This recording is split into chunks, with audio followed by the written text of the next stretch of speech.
Hello, everyone. Welcome to our weekly chats. Thanks again for joining me. Again, enjoy doing these. And if you like what you hear, please feel free to share or follow this page. This week's question is in honor of village elections, which are being held today in not only East Aurora, but in other villages. Not all villages hold their elections on this day in March, but many do. And that begs the question that it gets asked a lot of myself and others who are involved in government at the local level is, what's the difference between the town and the village?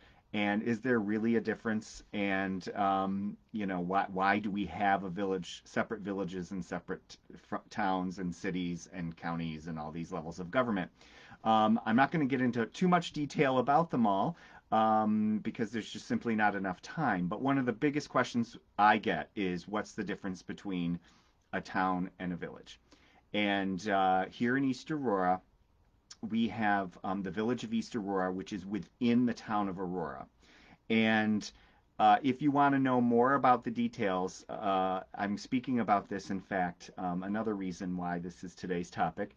On Thursday, I'll be talking about this at the Aurora Historical Society monthly speaker series. They've invited me to come speak at the Senior Center. Refreshments at 6:30, followed by a program at 7 o'clock Thursday, March 23rd at the Aurora Senior Center on King Street. But as a teaser today, I'm going to chat a bit about what the difference between a village and a town is. On Thursday, I'm going to discuss more about the history of our villages. We've had more than one here in the town of Aurora, but the first question that we need to kind of answer before we can talk about the history of villages is what is a village? New York State, well, let me back up. Everybody in New York State, with some very few exceptions, is either in a city or a town. There are counties throughout New York State that were developed in order to basically fulfill the function of state government on a more local level. Then within those counties are towns, and they were basically in the beginning uh, determined by surveys. So a lot of them are square simply because of where a survey line went. So the towns were these massive areas of land in the beginning, and then as more settlers came in, the towns got smaller and smaller. Um, but over time, in actually fairly early on, New York State developed a system where inhabitants of a certain area could form a village, and they could incorporate as a village and have their own government.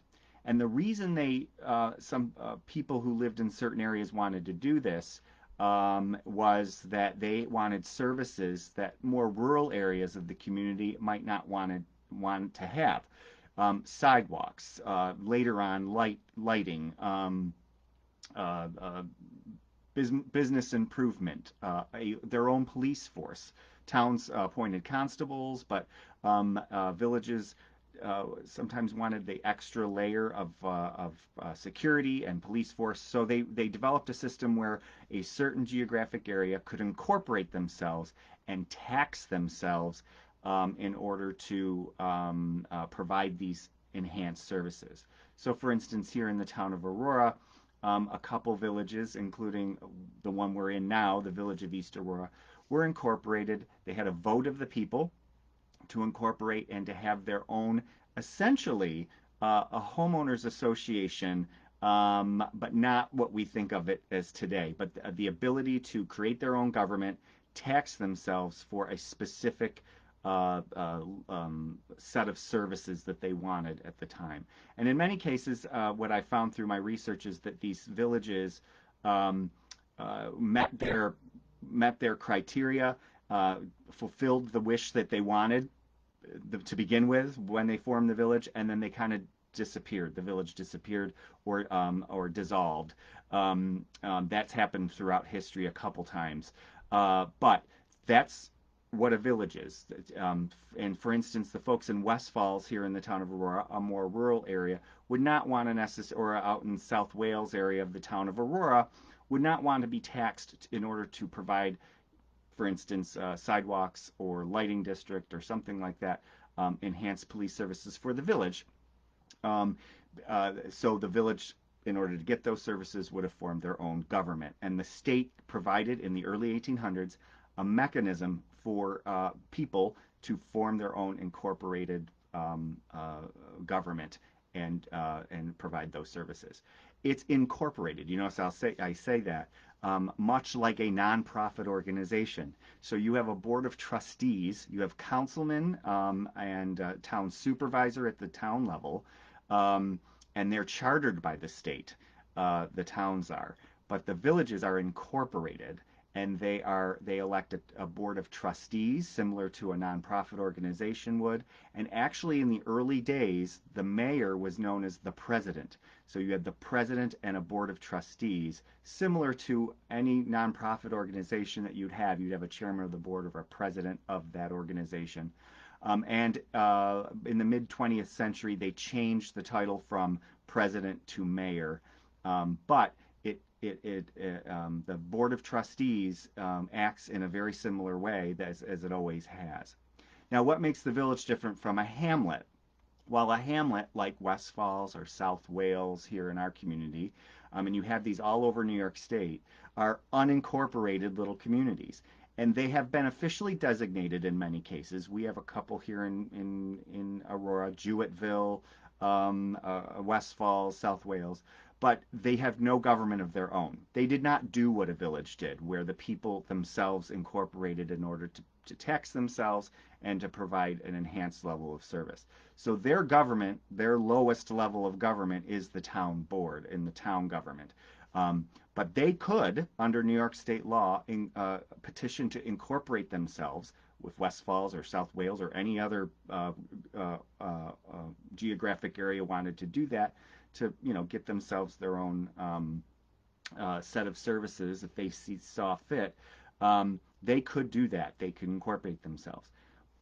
Similarly to incorporating themselves, they can also dissolve themselves, and that's happened in many places. Some places they've had a vote to do so, and it's not happened.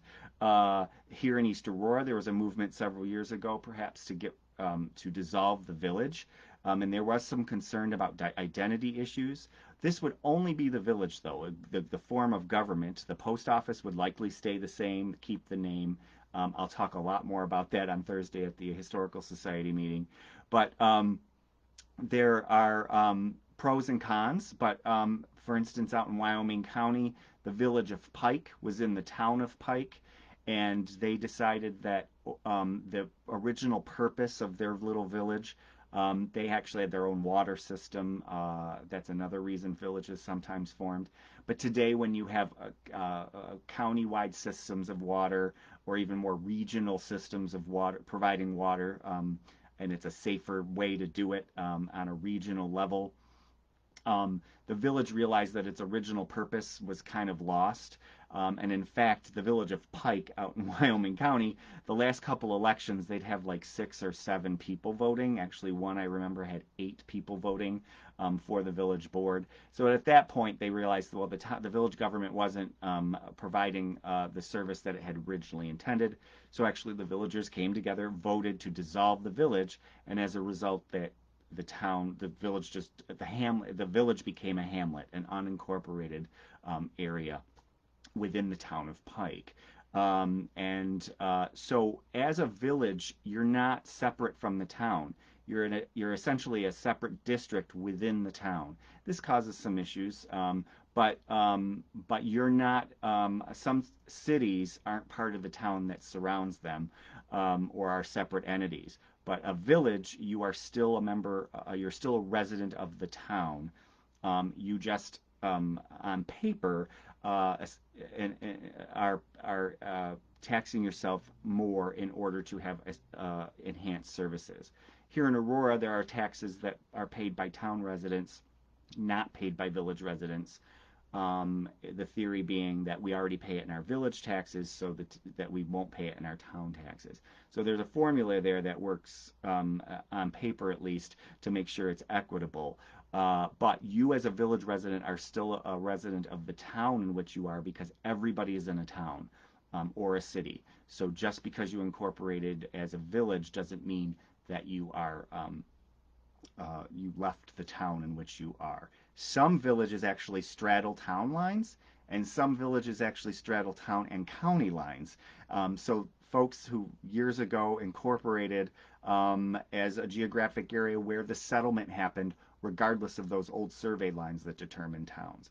So difference between hamlets, villages, and towns is quite interesting, but a lot of times we get people asking, well, what's really the difference? Is there really a difference? Yes, there is. There is a big difference, namely that hamlets don't have their own form of government, that's at the town level, and incorporated villages do. And over time, in some places, the agreements or is in charge of what when you have a village within a town sometimes gets a little hairy. But back in the original days when they were forming villages and the state allowed communities to form villages, it was for specific purposes. For instance, we had our own jail, own police force.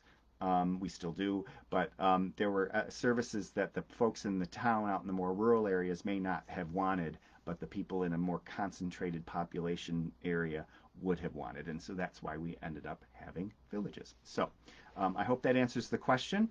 And if you want to hear more about the history of the villages that are in the town of Aurora, we are in East Aurora right now, but it was previously, or at least a portion of current day East Aurora was part of the village of Willink, Willink, and before that, there was another village named Auroraville, which I've done some research into, and it's quite fascinating, actually. So I'll be talking a lot more about that. Again, I'm going to keep these talks shorter than they have been in the past because you seem to like that. But if you want to hear more deep information about the history of villages, why we have a village here in East Aurora, how we were two actual villages that came together into one, that's an interesting part of the story as well. I invite you to join me on Thursday at 7 o'clock. Arrive anytime between 6:30 and 7, but the program will begin at 7 at the Senior Center on King Street, where I'll be presenting A Tale of Two Villages. And we'll talk a little bit about the history of our villages here in East Aurora. And remember to vote today if you live in the village of East Aurora. The election is going on. And we'll see you, if not at the polls, we'll see you Thursday night at the Aurora Senior Center at 7 o'clock. Thank you again for joining us. If you like what you hear, please share. And again, please add your questions into the comments or send me a message.